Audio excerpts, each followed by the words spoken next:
Hello, welcome to Southeastern 16, doing some football content for you today with the season just weeks away and camp underway. We're going to be going into predictions for every SEC team this year.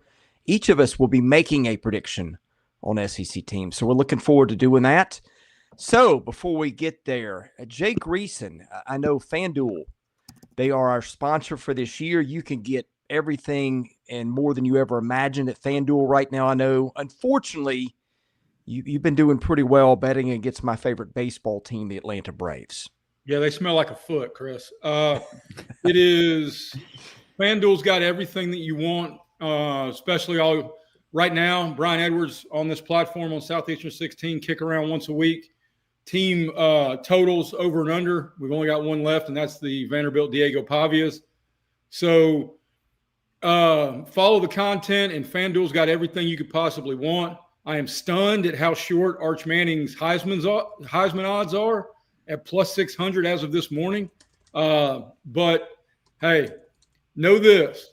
Those folks know what they're doing. They plug it into the algorithm, and then they go accordingly. And the best thing I like really about FanDuel are the same game parlays, because it gives you an opportunity to make multiple wagers on the game that you care the most about. Yeah. We had to just start with my Braves, didn't we? I got to see them in Bristol this weekend. I saw 4 glorious outs before we got rained on and I had to leave. But anyway, yeah. Do you have a bunless hot dog? Do you have cheese? No, I didn't. I will tell you, the food did genuinely really suck. The lines were long. It wasn't that great. Nothing about the experience was good. But anyway, I saw 4 outs of history before I didn't get to see any of the game on Sunday. But hey, people are here to talk football, so let's do that. Guys, we are going to spin the wheel of names. I'm going to try to bring it up on the screen, but I don't think it's going to work. We could spin the wheel, do them randomly, or we could just go in alphabetical order. I'll leave it to you guys. I've got mine listed alphabetical order, but I've always been lucky when it comes to things. I've shared a handful of stories with y'all. I won a car in a Make-A-Wish drawing. I won a handmade Scotty Cameron putter. And today's my 21st wedding anniversary. And if you ever get to see my wife, you will go, damn, Jay, for a fat-faced guy like you, that is well done. Well, you know what? In honor of Jay Greason, we're going to go fly by the seat of our pants. You can't see the wheel of names. I'm going to spin it and see what we land on here. Okay, the wheel is spinning. And up first is the Florida Gators. I will start with my prediction for the Florida Gators. And this is the team where I had a tough one. I wanted to make predictions maybe around DJ Lagway or Eugene Wilson. Well, guess what? They're both hurt in camp. And I wanted to make a prediction Florida to go to the playoff. I don't like the schedule, so I settled here. I don't think Florida makes the playoffs, but I think it plays in a bowl game in its own state. Okay. Jake Slaughter wins the Remington Award as the nation's best center. Oh, nice. I'm going to say they win 3 of their 5 road games. Those games would be LSU, Miami, Texas A&M, Kentucky, and Ole Miss. I thought they had Miami at home. Talking about a potential playoff team. Yeah. Because I have them like borderline. Outside, but in that conversation up until the end. Yeah, well, hey, they do that. They may very well be in the playoff. So, all right, next up, let's spin the wheel and see what we get here.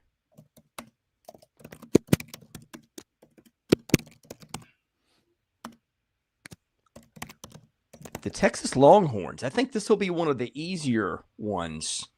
No, I'm sorry. No, Texas A&M. The wheel kept on spinning a little longer. It skipped over Texas and it went to Texas A&M. Maybe an omen. Maybe the University of Football is trying to tell us something. Texas A&M. Here's what I've got for the Aggies. I think Le'Veon Moss leads the league in rushing. Now, I think there's a lot of backs that could fit that description, but he was so integral to what they were trying to do a year ago. I think you could see Marcel Reed take some of that yardage away from him, but I love their offensive line. They've got some really good dudes up front. Give me Levy and Moss to lead the SEC in rushing. Okay. Similar but not congruent, to use one of my old geometry terms from Auburn, Alabama. It is the Harvard of Lee County, by the way. Texas A&M as a team, I've got 3 for the Aggies. Texas A&M as a team leads the SEC in rushing. Texas A&M as a team finishes the year unranked at 7-5. And Marcel Reed enters the transfer portal. Ooh. Wow. Hey, I didn't come here to get a haircut, brother. I mean, if we're going to push chips on the table, then let's play. You took one of mine in your 3 there. I was going to say that Texas A&M was going to have, I didn't say but one of the top rushing attacks in the SEC. I thought about for the team thing. The 3 teams that were thinking about leading the league in rushing as a team were probably A&M, Texas, and Tennessee. So made some different predictions around the other teams, which we will get to shortly. We will spin the wheel again. And who comes up here?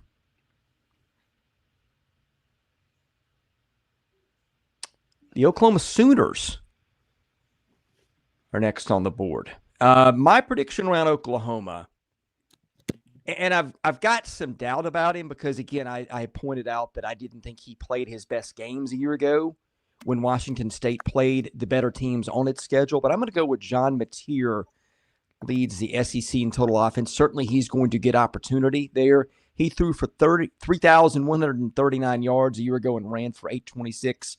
I think there's a lot of quarterbacks in this league that could get that honor this year. I mean, Garrett Nussmeier could do it just almost on passing yards alone. But I think John Mateer will lead the SEC in total offense. Jay Greason, your prediction on the Oklahoma Sooners? I got a couple here, but the big one I'm going to go with is, man, I know I just said I'm not here to get a haircut, but man, oh man, I think Brent Venables, this is such a make or break year. Because if the lug nuts get loose, this could get salty. And, but I will say Jaden Ott, first team all SEC running back. I say Jaden Ott, top 2 SEC all-purpose yards. Yeah. Is someone else you got in mind there? Is that someone else you're going to save for another prediction? Or do you want to throw that one out here now? I'm not going to throw it out there yet. Okay, fair enough. All right. Oklahoma off the board. We will spin the wheel again. Wheel is spinning, slowing down. It lands on South Carolina. I had a hard time with the Gamecocks. One of those teams I'm not quite sure what to do with. I think they'll be very good. I struggle with they lost a lot on defense and the running back situation, which maybe got a little bit more clarity yesterday with their transfer getting cleared for practice, but not yet for games. So I thought about the identity of the South Carolina team under Shane Beamer, and their defenses in recent years at times have been awful. But I feel under Shane Beamer, the recruiting has gotten better, and they have developed some guys into real studs defensively and put them in the league. Guys that we weren't necessarily talking about before the season. So reading the preseason hype reports around the league, one of the guys that pops up is Fred Johnson. And I'm going to pick him as the league's defensive breakout star. He's a linebacker. They've called him a freak. He runs a 4.4 40. Again, I like Carolina's track record of developing disruptive defenders. I'm going to go Fred Johnson as your breakout star on SEC defenses that we're not talking about. Jay? Lenora Sellers becomes the 17th SEC quarterback, and that's counting Oklahoma and Texas in the list I saw. Lenora Sellers becomes the 17th SEC quarterback to rush for 1,000 yards. That's a good one. I put South Carolina winning 8 games. Okay. I had a hard time with their schedule, Chase, to be honest, because I was looking to maybe make a prediction around games, and between the way that they typically start slow and a schedule that's got on it Virginia Tech, road game at Vanderbilt, LSU on the road, Oklahoma, Alabama, Ole Miss on the road, A&M on the road, Clemson at home. Look, they win 8 games, especially if that's in the regular season. You got to be thrilled with that season. I know that probably won't meet expectations, but I just feel like the losses on defense. I could not go with a wins prediction on them just because there's a lot of things I like, but there's a lot of uncertainty too. Yeah, no, I definitely agree with that. It was tough to sit there and look through that. All right, we'll spin the wheel of names.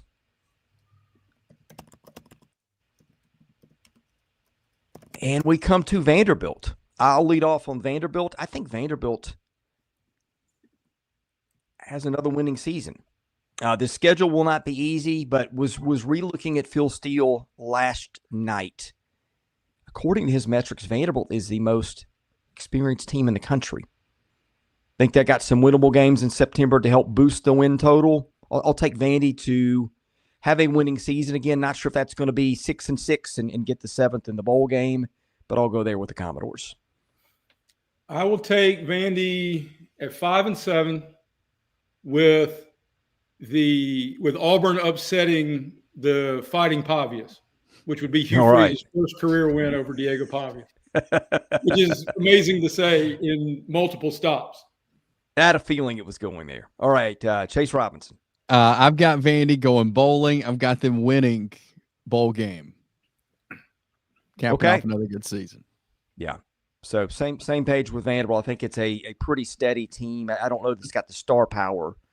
It's got Pavia, Stowers. It's got some really good players. I think the overall athleticism may be a little missing from the top tier teams, but I think they've got a system that's working for them and an old team that I think now knows what it's going to be asked to do in the second year of that offensive system. All right. Next up on the wheel of names,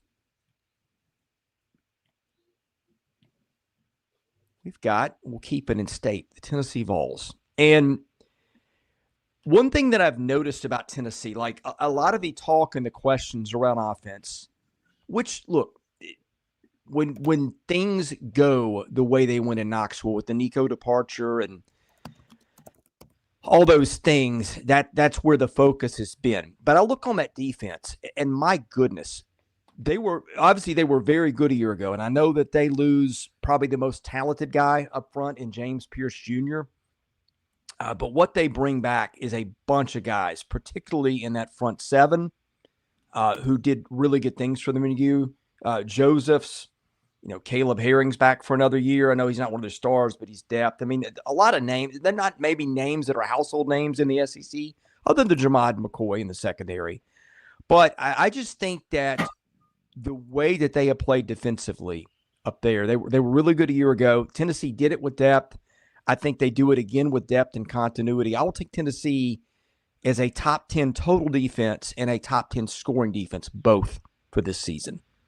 There are a lot of reasons. Yeah, there are a lot of reasons to be bullish about Tennessee's defense, but the reworked offensive line, and I'm sorry, David, Sam, I think this may be the most frustrating season under Josh Heupel, who has proven to be completely and totally and deservedly a top-tier coach in this league. But I think this is he's won at least 8 games in every year in Knoxville, right? At least 7. So. Yeah. Well, I think this feels like a 7-5 team. And I'll go one more. I'm not certain Boo Carter makes it through the year. Yeah. That's a good one. I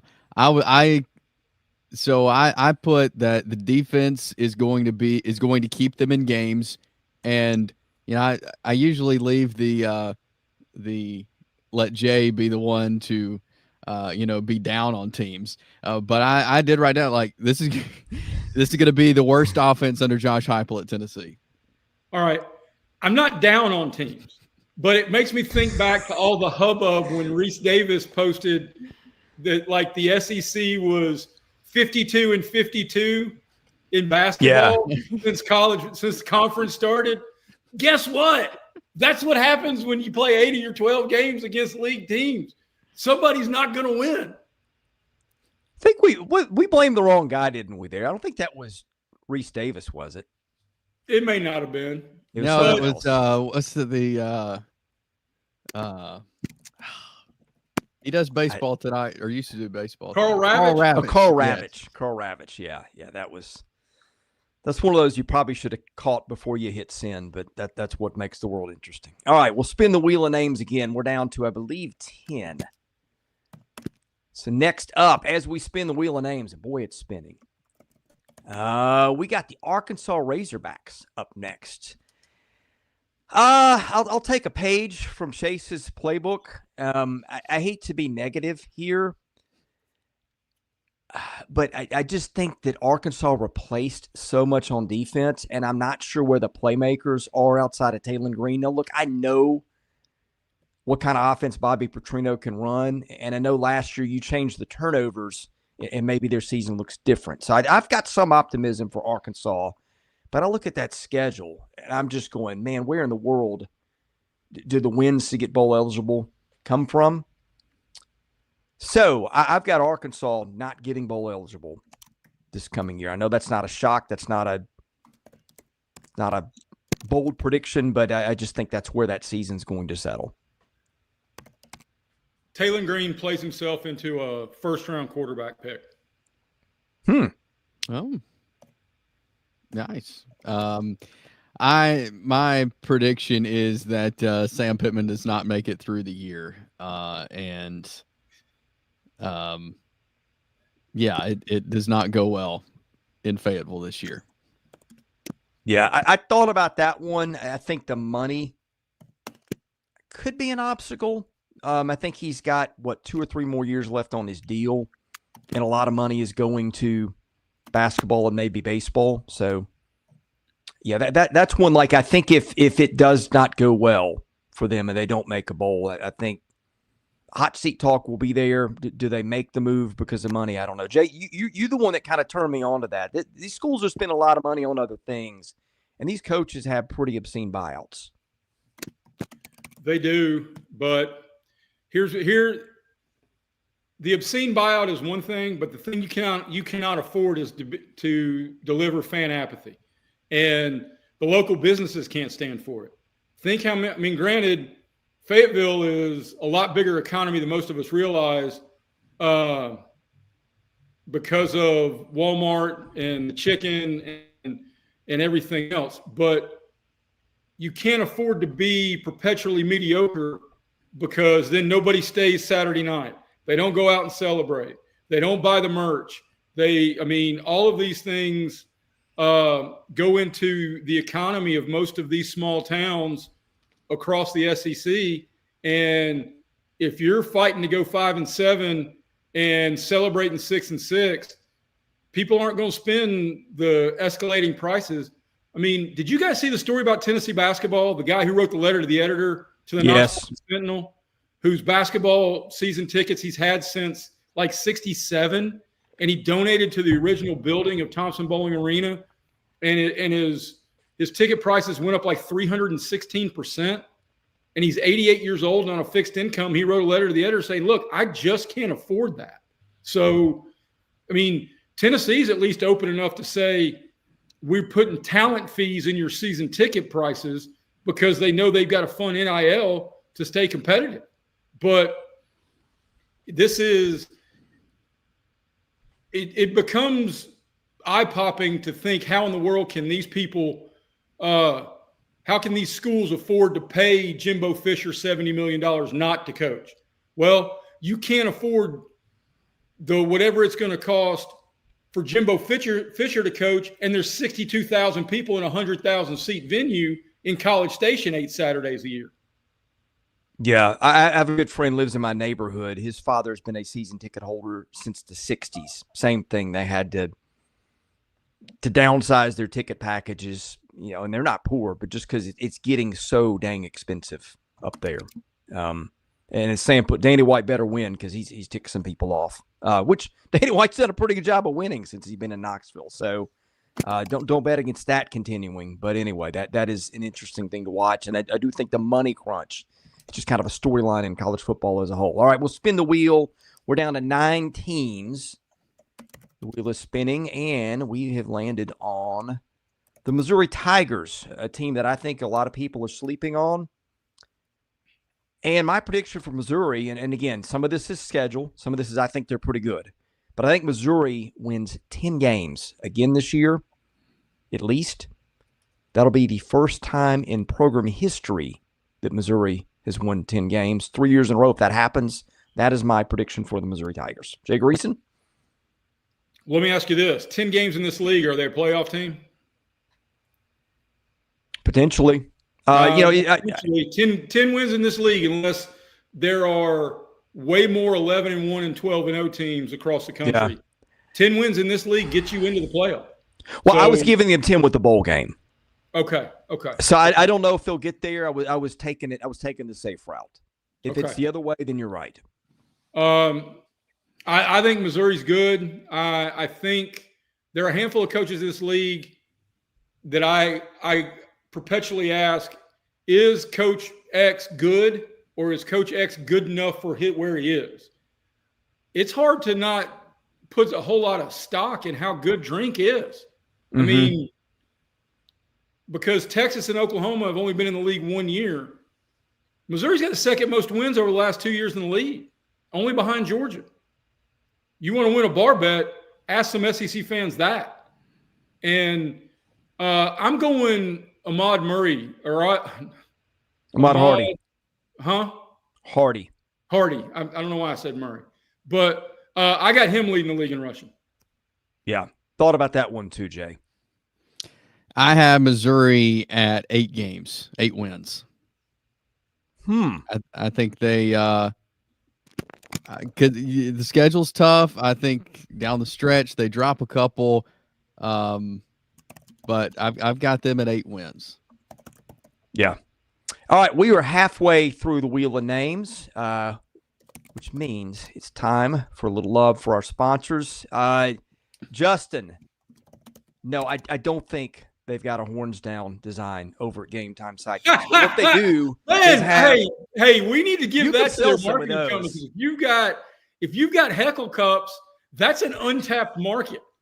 I mean, if they came out with, and everybody knows where I went to school, if they came out with an Auburn cup that said roll down the bowl, around the hole, roll tide, roll, you don't think they'd sell 1 million of those in Auburn? They'd sell 1 million of those. Well, yeah. Hey, Game Time Sidekicks, if you're listening, we're full of ideas. My mug is also full of 40 ounces of water and ice. I'll keep with this with me all day. They've got tremendous stuff. They got your national championship merch. Here's the LSU mug from recently. They got all kinds of stuff. They keep your hot drinks hot, your cold drinks cold. Literally thousands to select from. Go to GameTimeSidekicks.com.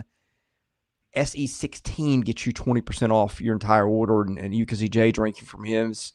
They turn heads wherever you go, don't they, Jay Greason? They not only turn heads, but man, you can tell by my face I'm not worked up. I've been in the sun all summer coaching travel softball, and I would have tapped out twice without my Game Time Sidekicks cup, because it's the only thing that keeps ice cold in 102 degree heat in Dalton, Georgia. Love also due to ROKFORM. They make very high-end stuff to protect your gadgets. I was at a football practice the other day on an overlook, and there's a ledge that I put my stuff on that I always have things fall off, and I put my phone down, and boy, it snapped onto the metal in a hurry. That thing wasn't going anywhere. The cases are durable. They also are magnetic, so if you've got something to stick them to metal-wise, including the wireless charger, which they make that is terrific. ROKFORM makes golf speakers. They make all kinds of stuff. And I know Jay Greason, every time the mail comes in your house, there's a rush to the door to see who gets to the treasure first. Well, worse than that, I've had to reorder a couple of things because they sent us a couple of things so we can speak positively about their product. I've had to reorder things for me and my wife and have it sent to the office so that I know I can get it first. Because my kids are there. I mean, I'm waiting for my 17-year-old to drive up and down the street just waiting on the postman. Yeah. It's almost worth stocking the Amazon driver for. We don't encourage that, but it might be done at the Greason household. And anyway, ROKFORM.com, ROKFORM, help out those who help the show. All right, back to the wheel of names. We got 8 remaining, and your next team will be the Kentucky Wildcats. Again, tried to make positive predictions, thought about doing something around Zach Calzada. I look at the schedule. Boy, it's a tough one in the league. I think Kentucky goes winless. I think there's some hope. I think they can play teams tough. We saw it last year with Ole Miss. Zach Calzada is going to be a wild card for them. At big numbers incarnate word, but I'm just not sure they've got the guys around them. And the track record for that offense lately with developing new quarterbacks has just been pretty disastrous. I look at that schedule. Kentucky did not catch a lot of breaks there. I'm taking the Cats to go winless, which will be the first time in a while I think that's happened under Mark Stoops. Winless in the league. Okay. I was going to ask for clarification. All right. My Kentucky prediction is QB1 Zach Calzada is QB2 or lower by Columbus Day. Wow. Yeah, they've got a backup I think that's pretty talented that they like. Or am I dreaming that? I don't even know. I'm not as fluent on the Kentucky depth chart as I am on most. Cutter Bowling. There's only so much bandwidth the fat noggin can hold. It's filled with M&M casings and bong resin. So I will tell you this, though. If Mark Stoops is going to hang on to his job, he's going to have to peddle hope. And your 12th straight senior quarterback, other than the wasted pick the Titans made, you're going to have to at some point make that change to say, hey, we're building for the future. That's my prediction, is that this is Mark Stoops' final season with the Kentucky Wildcats, and that name Sam put up there is going to be a hot commodity in college football. See, I think they should go and see and kick the tires on Calipari and see if he'd come back and coach a football team. So you've soured. Your take all off season has been that the buyout will be prohibitive, Jay. Oh yeah, I changed their tune on that. I'm not rehashing. I've done so many picks. I'm trying to come up with new ones, and I'm not. Right. I'm trying to do everything in my power not to be contradictory to either shows, because then I'm just the carnival yard barker. But I still think Stoops will be at SEC Media Days next year. So, I mean, I understand it, but I really like the idea of going young at quarterback, because coaches have got to either pedal W's or pedal hope. And no fans want to spend their money to buy anything else. And Sam's right. It could be his buyout drops $35 million. His buyout drops to $35 million, I think, at the end of the year. I read someplace it may be 37. But you're going to have to buy out the assistants, and you're going to have to go spend a whole lot of coin to bring in a new staff. That's where I get the $50 million. Chase, did we get yours? Yeah, mine was Stoops is not going to. Okay. This will be Stoops last year. Yours was short and sweet. Okay. We'll spin the wheel of names. We're down to 7. Wheel of names. It is spinning along. It is landing on the LSU Tigers.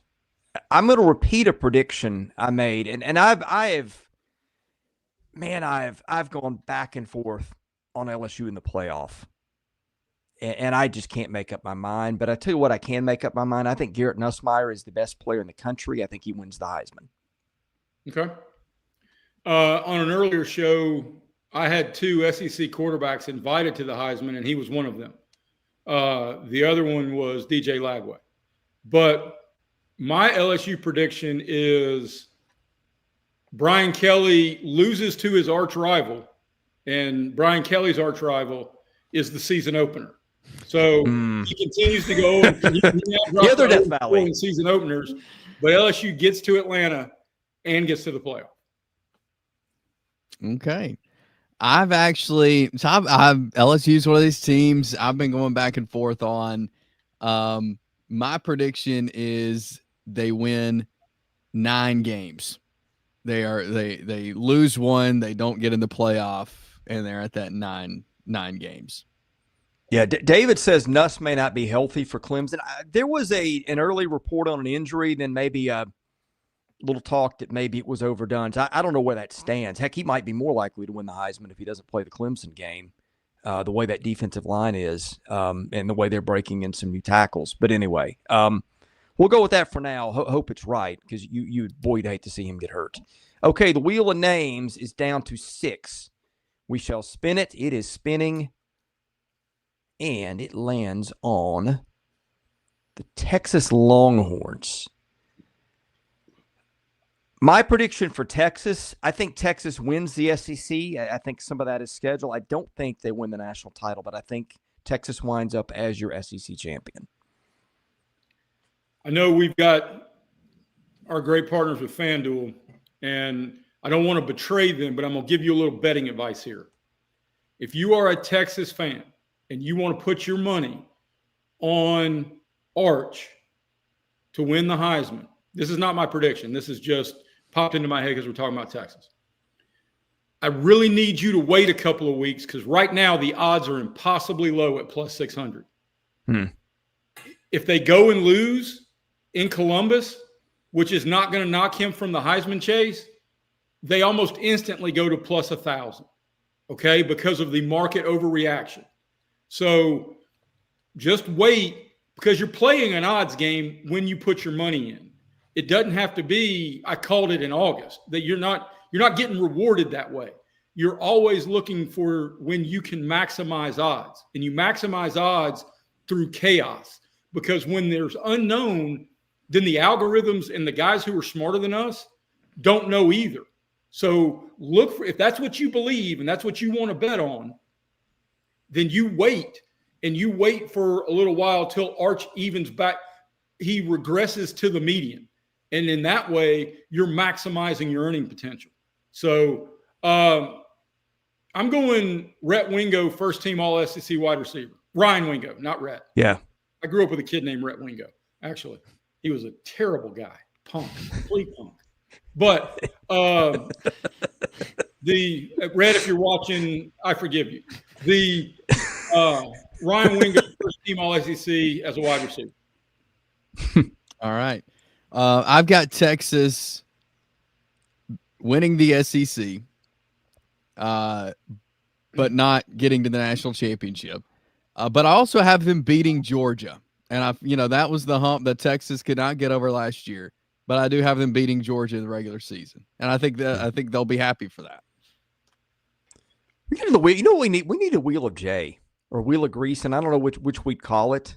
Just spin it and let him tell a random story on something, or make him do something. That's future show fodder here. We'll give that some thought. All right, the wheel of names is down to 5 SEC teams. They are in alphabetical order: Alabama, Auburn, Georgia, Mississippi State, Ole Miss. We'll see who pops up next. That is Alabama. Hey, I'll start here. The more I look at their team, the more I think about the way it sets up. I said this in my bold predictions. I'm going to make it my actual prediction. Alabama does not win the SEC, but it is your national champion.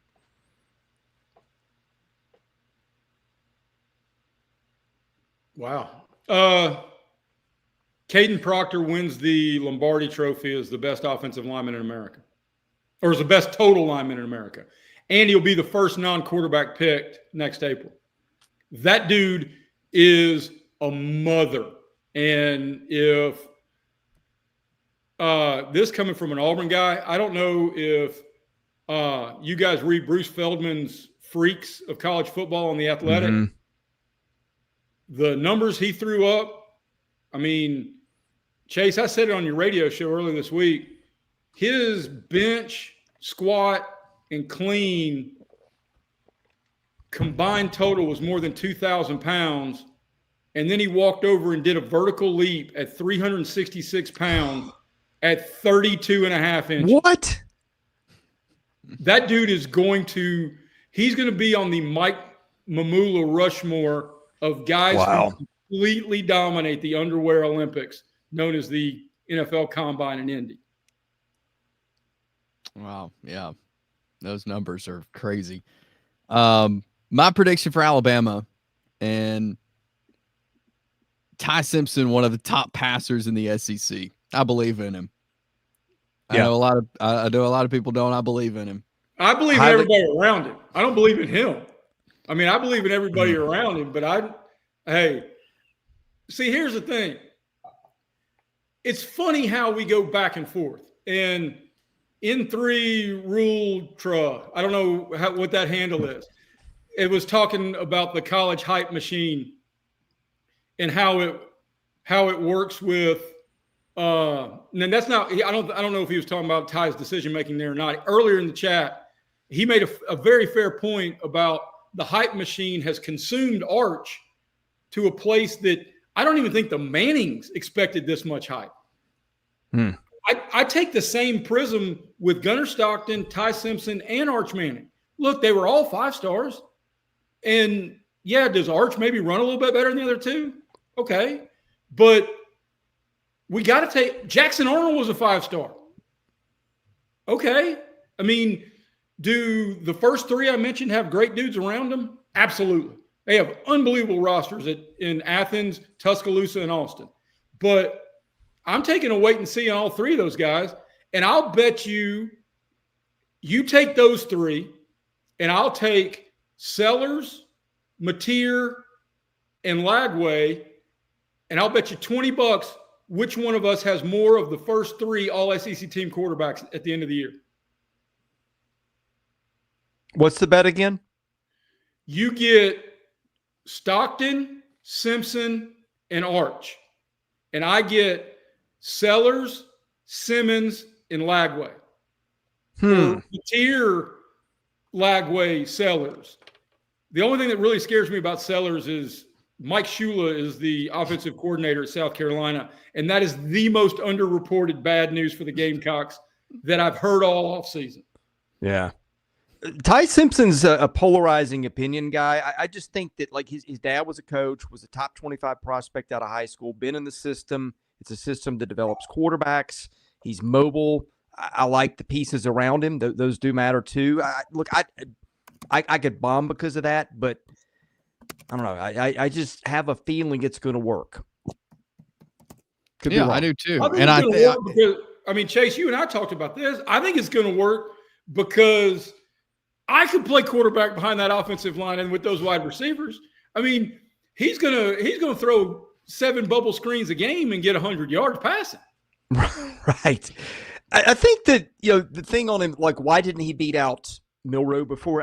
Chase, you would know better than I would. I think the locker room there had a very strong bond with Jalen Milroe. I was hearing some stories like when he got that de facto suspension for South Florida a couple years back, it got kind of ugly afterwards. I think that was a situation where they sort of had to stick with him for that reason. I don't know if that's fair, but I think that was part of it. I think Jalen Milroe had the locker room, and making a change there was going to be a little bit harder to do. Well, and David brings up a completely fair question, because that's now being bandied about against Arch. I mean, if Arch was so great, why did he not beat out a 6th-round draft pick named Quinn Ewers? Yeah, that's one of my questions too. So, all right, we'll go back to the wheel of names. And we're down to Georgia, Auburn, Mississippi State, Ole Miss.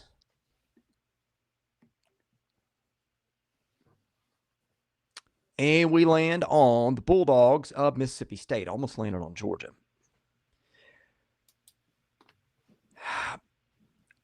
I watched Jeff Lebby in the SEC Netflix documentary, really came away impressed. I think he didn't pull any punches with his team in recognizing they were dealt a hard circumstance, and he wanted them to do some stuff. And I thought about picking them to maybe get a win or 2 in the SEC. I just think the schedule's brutal. So I went with the player prediction, and he's not a guy that you hear a lot about, and it's maybe one of those that's not great, but I think their safety, Isaac Smith, who's been getting a lot of preseason All-SEC love. He had 127 tackles last year. I think he leads the league in tackles this year. Well, that's the glass half full, glass half empty conundrum of that's great to have a defensive player lead the league in tackles, but if it's your safety, almost all of them are going to be 8 yards down the line. So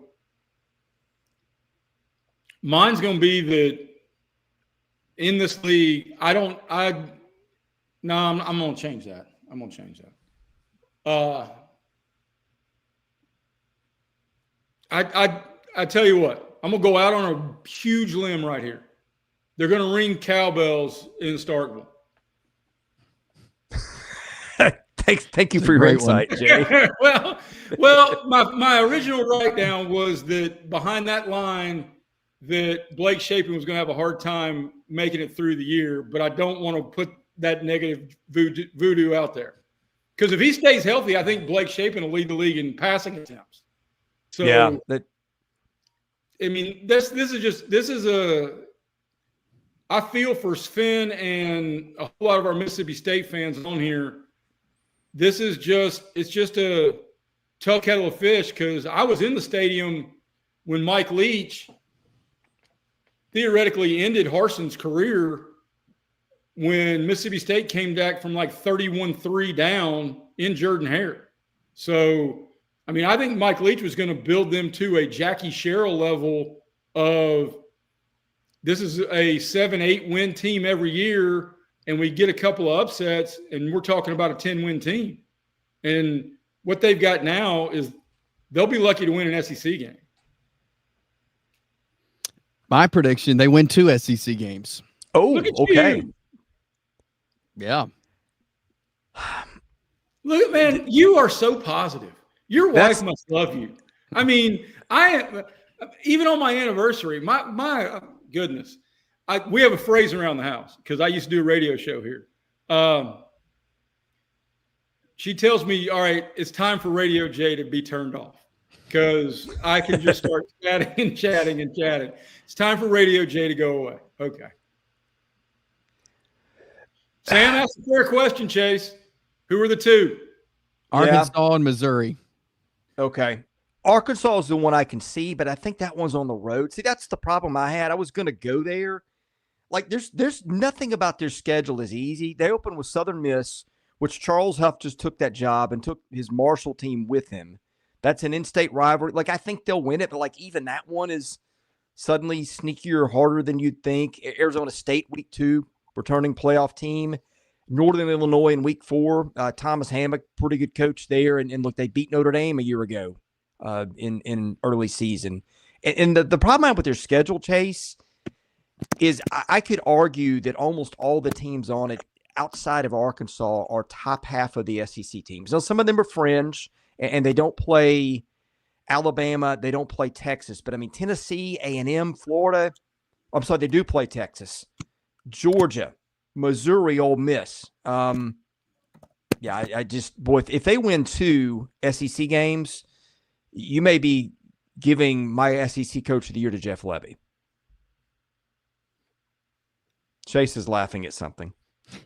Well, somebody said Chase is boozing out of his game time sidekick, to which I responded, I'm curious what the FanDuel line would be that Chase is boozing out of his game time sidekick, and I am not.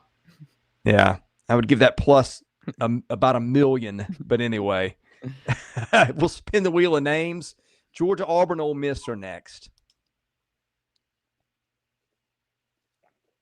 And we stay in the Magnolia State and go with Ole Miss, another team that had a really hard time making a prediction of. They've got a new quarterback. He's young. They lost a ton of dudes. And by the way, back to Mississippi State for a minute, one reason for optimism, I think they are going to be one of the older teams in the league. So just keep that in mind. Ole Miss lost just so much really production. Guys, in the trend, they lost stuff everywhere. But I still think the schedule helps them. And Lane Kiffin, if anything, he has established a high floor in Oxford. I don't know that they're winning 10, but I think they'll win 8 for the 5th year in a row under Lane Kiffin. Yeah, I'll go. I think they get this defense back to an elite level, like it was last year.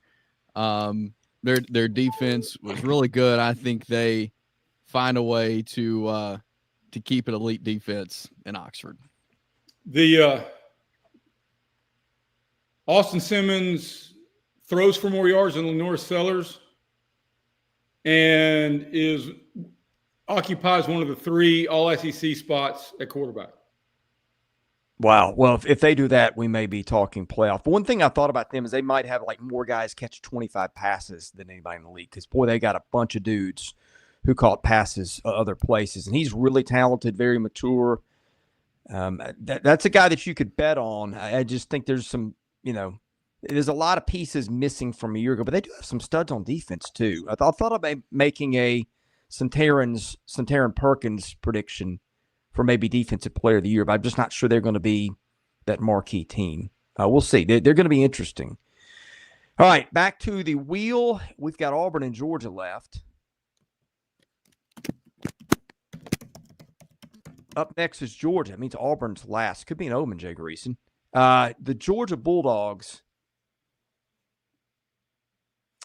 My prediction for Georgia, I've gone back and forth on them.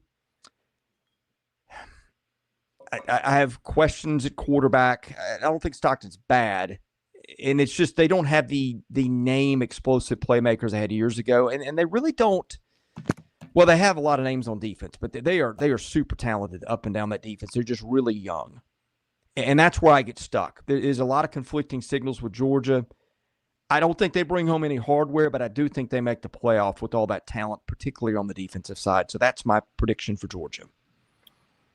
My prediction is I would not be surprised if I went into my accountant's office and somebody who looked just like Gunnar Stockton was doing my 401k planning. Dear Lord, that guy looks like he's 56. So, no, hey, look, I'll go this. Nate Frazier's the best Georgia running back since Nick Chubb, and maybe the best Georgia running back since Todd Gurley. And that's with much love for Nick Chubb. But I think Nate Frazier's a dude now. And, man, those running backs with like 3 or 7, I mean, those special single digits on a running back just look cool. You know what, though? He does not have the best running back name in that room. They've got a guy on their roster who's got the best running back name in the history of the SEC. You guys know what I'm talking about? I don't think so. Bo Walker. Oh. I'm surprised that our English Bulldog with a Georgia grad and Auburn grad's not named Bo Walker. Or how did that happen? Jackson. Right. Anyway. So that's my Jay, did you make a pick? Yeah. You just did on Frazier. That's right. That's okay. right. So Chase, you're up. I'm sorry. I think they win 10 games, get in the playoff, no SEC championship for the Bulldogs, though. Yeah, you're kind of where I am on them. I think that there's a lot of reasons they'll be really good. There's a lot of reasons I can't pick them quite to take home a trophy somewhere. All right, we're back to Auburn. Yeah, my prediction is Hugh Freeze does not make it through the end of the season, or doesn't coach next year. I don't know if they're going to fire a coach before the Iron Bowl, but just so much going on there. With him not having one and now with his health, it just feels like to me this is a partnership that will end sometime in the next few months, and that's my prediction for Auburn. Still think they're really talented, but I just don't trust that situation from the top. Okay, I got several on this one. not to shock anybody. One, if we were having a fantasy football draft of quarterbacks, of coaches you wanted to be your scramble partner, Hugh Freeze is peak era Peyton Manning. I can hit the ball. Chicks dig the long ball, so I drive it pretty well. I need his chipping and putting, and I feel good about the Greason Freeze media challenge. 2, have I told you my Spurrier story about playing golf with Spurrier? I think. Yeah. I think so. Yeah. The So number 2, Keldrick Falk is Auburn's most decorated defensive lineman since Derek Brown. I think he's a first team or second team All-American, and I think he'll be a top 15 pick in the NFL draft next year. Number 3, whether it's Deuce Knight, the kid from Stanford, or even Jackson Arnold, the best wide receiver room in the country. All apologies, LSU fans. You guys are mad about that, and I get it. But Singleton and Coleman are the best 1-2 that I know of in America. They have 2,000-yard receivers. Number 3, Auburn wins 8+ games and goes to a Florida bowl game. All right. So I went with the record, and I've got Auburn winning 6 games. Yeah. That's my prediction. Let's see.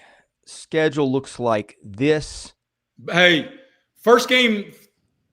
First game's feel a like big I've one. said this in every platform we have. First game is the most critical game before we get to September for any team in the country.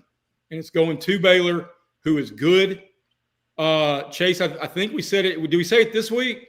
It's doubly critical. And I know we're the SE16 platform, not the BIG12 platform. But if a team perceived to be middle of the road in the SEC and Auburn beats a Big 12 team that is perceived to be a title contender, good luck with the Big 12 arguing for 2 in the playoff at the end of the year. Yeah. I mean, the problem with Auburn, I could see 6 teams that in the season is ranked: Baylor, Oklahoma, A&M, Georgia, Alabama, and I've missed someone here. But the schedule is not easy. But it does ease up the second. Now here's one for you. What if this would be wild? Because I do agree with Jay. I think that Baylor game is huge for them. I mean, like, nothing's ever as big as an Iron Bowl. What if they underwhelm and then beat Alabama to knock Alabama out of some stuff at the end of the year? Does that save his job if, say, they're 5-6 going in? If they're 5-6 going in, he may not have. He may not coach the game, right? Well, yeah, at that point, you probably pull the plug because you don't want an Iron Bowl to save his job. Yeah. See, if I'm them, I would kind of wish I could flip my schedule. Build a little confidence with the easier teams on your schedule and then ease into the hard part. But, man, that thing could bury itself early. Baylor week 1, Oklahoma week 4, A&M week 5, and then Georgia following a bye week in week 7, game 6. And then Missouri, which, again, I think is going to be pretty good. So, Jay Greason, finish us off. Anything on FanDuel that is catching your eye as we end the show today? Of course, they sponsor our show. They're our title sponsor. We talked a little bit earlier about betting against the Braves, who cannot catch a break for anything college football or otherwise that you're seeing today that you kind of like. Well, I've had success with the Braves. I pay a lot of attention to betting on baseball. And can I use the word dildo on this platform? Oh, I know where you're going. Because I've now seen, and I haven't seen it on FanDuel, but I have seen some Vegas odds betting on which WNBA player will be hit with the next dildo. So, because they've had 3 thrown in the last 8 days. And I had no intentions of bringing this up, but you can tell my house is empty, or my wife would come in here and hit me with a frying pan. But, hey, man, enjoy the FanDuel profile. Whether you're a dollar player, and I'm using that as a single dollar because for a lot of us gamblers, when you say $1, it means $100. When you say a nickel, it means $500. When you say a dime, it means $1,000. Whether you're a big stakes player or a small stakes player, FanDuel has everything to add to your excitement of the game. And as a very casual bettor, a former gambling junkie, if you will, I greatly enjoy the ease of their platform. Yeah. Lots of interesting stuff around the SEC to bet on, of course. You got playoff odds, championship odds, anything you could think of. So anyway, if you're going to be doing that, visit our friends at FanDuel. Will help us out. All right, we'll be back with more stuff. Got a lot of shows between now and start of the season. We've got way too early game predictions up, not just football, but basketball too. So check those out. For Jay Greason, Chase Robinson, I'm Chris Lee. God bless you. Have a great rest of your day. You've been watching our football content here at Southeastern 16.